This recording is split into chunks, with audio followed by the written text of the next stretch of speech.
Hello everyone. So in this video we are going to discuss Human Development Index. So what is Human Development Index? So it's a composite index. Composite index means it is an average of several other index. Okay, it is made up of by grouping together some other index. Okay, and it measures average achievement in three basic dimensions of human development. And what are those dimensions?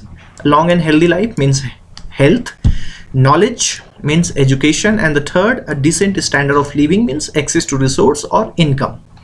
Okay, and its values ranges from 0 to 1. 0 refers to lowest HDI value and 1 refers to the highest HDI value. Now let's move on to our next slide and let's see how do we measure human development. So in the measurement of human development, we take three areas. One is health, second is education, and access to resources. And in order to measure the development or the progress in these three dimensions, we take indicators. We select indicators, and the first indicator is life expectancy, which refers to health condition. Adult literacy rate refers to educational progress, and GNI per capita at purchasing power parity refers to access to resources. GNI is calculated from GDP. Okay, selecting these three indicators, then we calculate HDI, and that's why we call it composite index, because first we'll calculate the index of life expectancy, then we'll calculate the index of education areas through adult literacy rate, and then we'll calculate another index, that is of income, access to resources through gross national income per capita, and then we'll calculate HDI index by averaging these three index. Okay, so let's move on to our next slide, and this is how do we calculate GNI per capita at PPP. Okay, so total gross national income at purchasing power parity divided by mid-year population. Okay, this is the simple formula of calculating GNI per capita. It's like income per capita, okay, of a country. Now let's understand the process of calculating human development index. Okay, so human development index measures the progress in three dimensions: long and healthy life, knowledge, and a decent standard of living. Okay, we have summarized it, the discussions that we have done in till previous slide in this diagram. Okay, indicators we have selected: life expectancy at birth, knowledge, progress is measured by these indicators, expected years of schooling, so, and mean years of schooling. It means that knowledge has two indicators. Okay, and a decent standard of living we calculate it by GNI per capita. Okay, यहाँ पे dollar है, but we can calculate in rupees, but because human development index is calculated by the UNDP, okay, it converts every country's currency into GNI per capita at PPP dollar. Okay, dimensions index, अब इन dimensions के index हम निकालेंगे. ठीक है, long and healthy life के लिए हम निकालेंगे लाइफ एक्सपेक्टेंसी इंडेक्स, नॉलेज के लिए हम कैलकुलेट करेंगे एजुकेशन इंडेक्स, वो इन दोनों का एवरेज होगा. ठीक है, and for a decent standard of living will calculate GNI index, and then human development index. इन तीनों इंडेक्स को मिलाकर जो आएगा वो होगा ह्यूमन डेवलपमेंट इंडेक्स. ठीक है, ईच इंडेक्स जो भी ये हैं, life expectancy index, education index, GNI index, उनका वेटेज कितना है? 1/3. ठीक है, चूंकि ये थ्री डायमेंशंस हैं तो 1/3 जो है हमने वेटेज लिया है ह्यूमन डेवलपमेंट में तीनों का. ठीक है, इक्वल वेटेज है उसका. ठीक है, so the HDI is a sum total of the weights assign to all these dimensions. ठीक है, इन तीनों जो ये इंडेक्स हैं, ठीक है, इन तीनों को ऐड कर देंगे. ठीक है, 1/3 उनका जो वेटेज होगा वही हमारा क्या हो जाएगा? HDI. ठीक है, तो सबसे पहले HDI को कैलकुलेट करने के पहले हमें क्या करना पड़ता है कि हमें देखना है गोल पोस्ट हमारा क्या है. ठीक है, हमें कहाँ से कहाँ पहुँचना है. ठीक है, तो वो ये दिया हुआ है. ठीक है, ये डेटा हमेशा दिया हुआ रहेगा. ठीक है, ये चेंज नहीं होगा. ये UNDP ने डिसाइड किया है कि हेल्थ के लिए इंडिकेटर हमारा क्या है, लाइफ एक्सपेक्टेंसी, तो इसका मिनिमम वैल्यू होगा 20 और मैक्सिमम होगा 85, ठीक है। एजुकेशन के लिए दो इंडेक्स हमें निकालने हैं, expected years of schooling in years, minimum 0 कि किसी को कुछ एजुकेशन है ही नहीं, और मैक्सिमम 18, ठीक है। And mean years of schooling in years, ठीक है, ये 0 एंड ये हो जाएगा 15, ये हो नहीं जाएगा, मतलब ये दिया हुआ है, ठीक है, ये कैलकुलेट किया हुआ है उन्होंने, जो भी एक्सपर्ट्स हैं यूएनडीपी में इसको कैलकुलेट करने वाले, ठीक है। और स्टैंडर्ड ऑफ लिविंग के लिए gross national income per capita, ठीक है, तो ये मिनिमम हमारा हो जाएगा 100 और मैक्सिमम $75,000, ठीक है, ये डॉलर में होगा। अब चलते हैं आगे, निकालने का फॉर्मूला क्या है, ठीक है। तो सबसे पहले हमें क्या निकालना है, डायमेंशन इंडेक्स, ठीक है। हर एक जो डायमेंशन है, जैसे कि हेल्थ, ठीक है, लाइफ एक्सपेक्टेंसी, उसके लिए हमने लिया है, तो उसका जो डायमेंशन है वो कैसे निकलेगा, तो एक्चुअल वैल्यू, कंट्री का जो एक्चुअल वैल्यू है माइनस मिनिमम वैल्यू, जो हमने अभी डिस्कस किया यहाँ पे, minimum value, minimum and maximum यहाँ पे कांस्टेंट रहेंगे, हमारे एक्चुअल वैल्यू डिफर करेंगे, ठीक है, और divided by maximum value minus minimum value, ठीक है। ये थोड़ा सा अगले पे एक एग्जांपल देख लेते हैं, फिर समझ में आ जाएगी चीज़ें। और जब सभी हम डायमेंशनल इंडेक्स को निकाल लेंगे, ठीक है, तो उनको हम वहाँ पे एक ज्योमेट्रिक मीन निकालेंगे, ये, ठीक है, ये भी एक एवरेज होता है ज्योमेट्रिक मीन, ठीक है, और वो उसके बाद जो वैल्यू आएगी वो हो जाएगा क्या, HDI, ठीक है। तो अब देखते हैं, एक एग्जांपल लेते हैं कि एक कंट्री है बांग्लादेश, ठीक है, तो बांग्लादेश का HDI हम यहाँ पे निकालने की कोशिश करेंगे, ठीक है।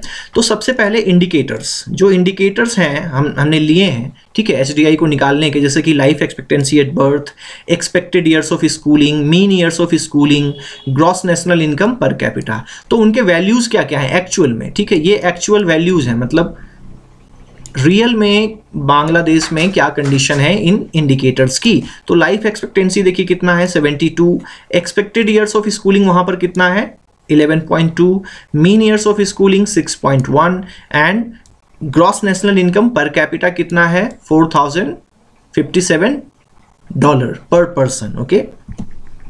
Now let's calculate first health index, okay, and health index will be calculated through life expectancy. So this is the actual figure, Bangladesh का ये एक्चुअल डेटा है यहाँ पर, इधर लेफ्ट वाला जो टेबल है हमारा, ठीक है, और ये हमारा गोल पोस्ट है जो यूएनडीपी ने डिसाइड किया हुआ है, ठीक है।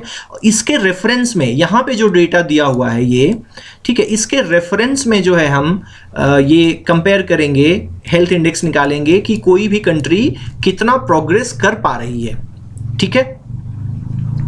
तो यहाँ पर हेल्थ इंडेक्स निकालने का फॉर्मूला क्या है, ये देखिए, कोई भी डायमेंशन इंडेक्स निकालने का क्या, एक्चुअल वैल्यू, तो एक्चुअल वैल्यू हमारा कितना है, लाइफ एक्सपेक्टेंसी का 72.3 माइनस मिनिमम वैल्यू देखिए कितना है, 20, तो यहाँ पे 20 हो गया, उसके बाद डिवाइडेड बाय 85 क्या था यहाँ पे फॉर्मूला देखिए, मैक्सिमम वैल्यू, तो मैक्सिमम वैल्यू क्या है, लाइफ एक्सपेक्टेंसी का 85 माइनस मिनिमम वैल्यू कितना है, 20, तो 20, इस ठीक है, इसको आप सब्सट्रैक्शन और डिवीजन करने के बाद जो आपकी वैल्यू आएगी वो कितना हो जाएगा, 0.8049, तो ये हमारा हेल्थ इंडेक्स निकल गया। इसी तरीके से आप यहाँ पे एजुकेशन इंडेक्स निकालेंगे, ठीक है। तो एजुकेशन इंडेक्स में क्या है, एजुकेशन इंडेक्स में दो इंडेक्स निकालने पड़ेंगे, क्यों, क्योंकि उसमें दो इंडिकेटर्स हमने लिए हैं, expected years of schooling and mean years of schooling, ये हमने नहीं लिए हैं, मतलब यूएनडीपी ने खुद डिसाइड किया है ये, ठीक है। तो एक्सपेक्टेड ईयर्स ऑफ स्कूलिंग उसी तरीके से निकालना है, फॉर्मूला सबका सेम है, कोई भी डायमेंशन इंडेक्स हमें निकालना है, फॉर्मूला यही होगा, actual value minus minimum value divided by maximum value minus minimum value, तो इसकी वैल्यू ये आएगी, इसकी वैल्यू ये आएगी। और एजुकेशन इंडेक्स को निकालने के लिए इन दोनों का एवरेज हमें लेना है, ठीक है, इन दोनों को एवरेज कर दिया हमने, ये वैल्यू आ गई, ठीक है। तीसरा जो डायमेंशन है हमारा एक्सेस टू रिसोर्स, उसको हम कैलकुलेट करेंगे थ्रू इनकम इंडेक्स, ठीक है। तो इनकम इंडेक्स जब हम निकालेंगे तो यहाँ पे देखिए income, gross national income, actual value Bangladesh का क्या है, 4057, ठीक है, ये है, माइनस ये 100 मिनिमम वैल्यू, देखिए फॉर्मूला क्या था, minimum divided by maximum minus minimum, ठीक है। यहाँ पर ये जो रेफर कर रहा है ये लॉग वैल्यू रेफर करता है, ठीक है, इनकम में वो लॉग वैल्यू लेते हैं, ठीक है, और बस ये इतना ध्यान में रखना है आपको, ठीक है। अदरवाइज फॉर्मूला सेम है, बट यहाँ पे जो ये वैल्यू लेंगे उसका बस लॉगरिथमिक वैल्यू लेंगे यहाँ पर, और उसके बाद जो वैल्यू आती है वो कितनी आ रही है 0.5594, ठीक है। उसके बाद क्या करना है आपको, ह्यूमन डेवलपमेंट इंडेक्स निकालना है, और इन तीनों को क्या करना है, इसका ज्योमेट्रिक मीन निकाल लेना है, ठीक है, 1/3 का वो करके पावर करके, क्योंकि हम क्या कर रहे हैं, हर एक डायमेंशन को की 1/3 वेटेज है, ठीक है, 1/3 वेटेज ही हम ले रहे हैं, ठीक है, इसलिए यहाँ पे उसका ज्योमेट्रिक मीन निकाल लेते हैं, एक ही बार में वो निकल जाएगा कितना 0.614, ठीक है। ये हमारा हो गया ह्यूमन इंडेक्स की वैल्यू, किसकी, बांग्लादेश की, ठीक है। और इसी तरीके से जब सभी कंट्रीज की हम निकाल लेंगे और उसके बाद उसकी रैंकिंग कर देंगे, जो जिस रैंकिंग पे जिसकी वैल्यू आएगी वो उसका HDI क्या हो जाएगा, वो उसका HDI रैंक हो जाएगा, ठीक है।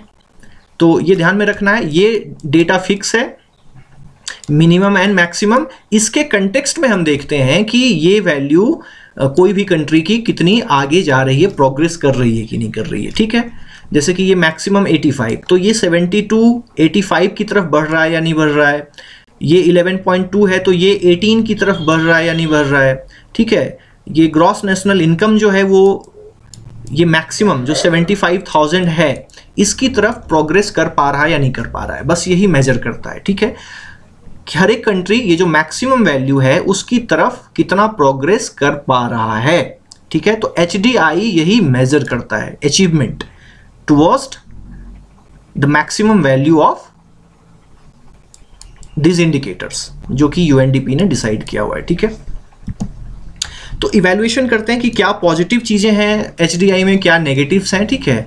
तो पॉजिटिव ये है कि it measures attainments in human development, कि ह्यूमन डेवलपमेंट के जो 3 एस्पेक्ट्स हैं, जो की एस्पेक्ट्स हैं, हेल्थ, एजुकेशन एंड इनकम, ठीक है, तो उसकी तरफ कोई भी कंट्री कितना अचीव कर पा रहा है उसका ये मेजर करता है, ठीक है।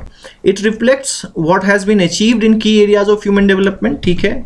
It gives an alternative measure of a country's development. हमने बात की थी ना कि before human development a country's development level used to be measured by a country's GDP level. If a country's GDP is more, that country's development would be considered more, and that country would be considered developed country. But if the country's development, the GDP level is low, then that country would be considered less developed country, irrespective of the fact that education level, health level is low in that country. Okay, so this is a very good aspect of human development, that it gives us an alternative way of looking at the development level of a country. Negatives क्या है, ठीक है, क्या क्या कुछ drawbacks हैं HDI के। It does not say anything about distribution, ठीक है। ओवरऑल हम कंट्री का HDI लेवल तो जान लेते हैं, ठीक है, कि ये अच्छी बात है, चलिए, कि कंट्री के HDI लेवल हाई है, बट क्या वो पूरी कंट्री को के चीज को दिखाता है क्या, कि पूरी कंट्री में जो लोग रह रहे हैं क्या सभी की ह्यूमन डेवलपमेंट हाई है? नहीं, कुछ एरियाज ऐसे हैं जैसे कि वहाँ पे ह्यूमन डेवलपमेंट लो होगी, कुछ एरियाज हैं जहाँ पे हाई होगी। तो उस ह्यूमन डेवलपमेंट इंडेक्स के वैल्यू से जो है कंट्री के अंदर जो एक इनइक्वालिटी है वो नहीं दिखता है। जैसे कि अगर हम इंडिया की एग्जांपल ले लें, ठीक है, तो केरला है, ठीक है, पंजाब है, हरियाणा है और महाराष्ट्र है कुछ मामलों में, ठीक है, ये सब कंट्री क्या है, कर्नाटका है, यहाँ पे थोड़ा ह्यूमन डेवलपमेंट हाई है, ठीक है, लिटरेसी लेवल हाई है, वहाँ पे इनकम भी लोगों की जो है वो काफ़ी एवरेज इनकम जो है काफ़ी हाई है। लेकिन कुछ स्टेट्स हैं जैसे कि बिहार, उड़ीसा, ठीक है, छत्तीसगढ़, यहाँ पे जो ओवरऑल एजुकेशन लेवल, ठीक है, इनकम लेवल ऑफ पीपल वो जो है काफ़ी लो है। लेकिन ये इंडिया के ओवरऑल HDI इंडेक्स से हम नहीं देख सकते, है ना। इंडिया का HDI लेवल ये नहीं बताएगा कि बिहार में HDI लो है, वो ओवरऑल इंडिया के डेवलपमेंट के बारे में बताएगा, ठीक है। तो उसमें कहीं ना कहीं ये जो विद इन द कंट्री जो एक इनइक्वालिटी है डेवलपमेंट के लेवल में वो दिखता नहीं है, ठीक है। तो ये जो है HDI की एक सबसे बड़ी नेगेटिव पॉइंट है, इसको ध्यान में रखना है आपको, ठीक है। अब जो एक दूसरा इंडेक्स है वो है ह्यूमन पॉवर्टी इंडेक्स। तो चलिए इसको बच्चों नेक्स्ट वीडियो में डिस्कस करेंगे, ठीक है, ह्यूमन पॉवर्टी इंडेक्स को, ऐसे वीडियो फिर बड़ा हो जाएगा, ठीक है। तो इस वीडियो में हमने डिस्कस किया कि HDI क्या है कैसे कैलकुलेट करते हैं हम उसको, वैसे ज़रूरी नहीं है एग्ज़ाम में नहीं आएगा, ठीक है, प्रोसेस कैलकुलेट करने का, ठीक है, लेकिन जब हम एचडीआई के बारे में पढ़ रहे हैं तो आपको थोड़ा सा फैमिलियर होना ज़रूरी है कि एचडीआई कैसे कैलकुलेट किया जाता है। तो थोड़े बहुत हमने फॉर्मूले देखे कि यूएनडीपी जो है वो कैसे कैलकुलेट करती है, क्या फॉर्मूला है उसका, और एक एग्जाम्पल भी लिया हमने बांग्लादेश का, ठीक है। तो आई होप कि आपको ये थोड़ा बहुत समझ में आया होगा, फैमिलियरिटी आपको हो गई होगी कि एचडीआई इंडेक्स जो हम पढ़ते हैं कि इतना है, इतनी वैल्यू है, उसे हम एक्चुअली निकालते कैसे हैं, उसको मेजर कैसे करते हैं, ठीक है। तो नेक्स्ट वीडियो में बच्चों हम डिस्कस करेंगे ह्यूमन पॉवर्टी इंडेक्स।